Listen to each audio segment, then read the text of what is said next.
That Amnesty International believes Israel is committing genocide in Gaza is probably little consolation to the Palestinians who are living under Israel's assault.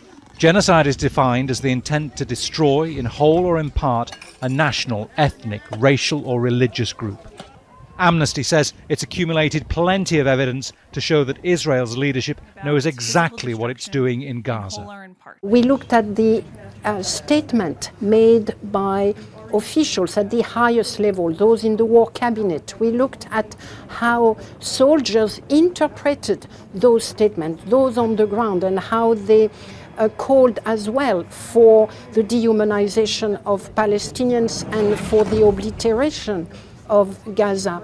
We looked at the entire context as well, one of apartheid, dispossession, military occupation, and the only reasonable conclusion we could make is that Israel intended to commit genocide.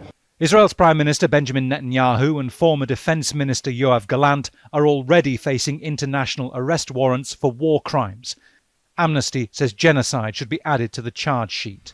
But Israel's Western backers have been reluctant to sanction the country in any way, let alone use the word genocide. Genocide is a difficult crime. It carries a great deal of historical significance.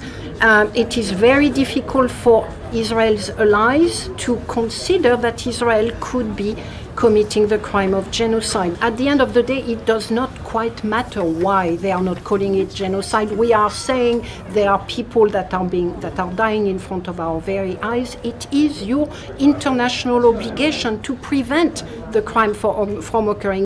It's been nearly a year since the International Court of Justice ordered Israel, as a signatory of the Genocide Convention, to take steps to prevent genocide occurring.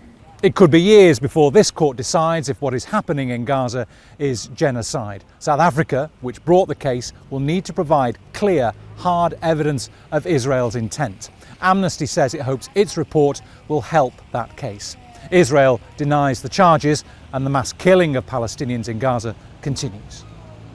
Bernard Smith, Al Jazeera, The Hague. Make sure to subscribe to our channel to get the latest news from Al Jazeera.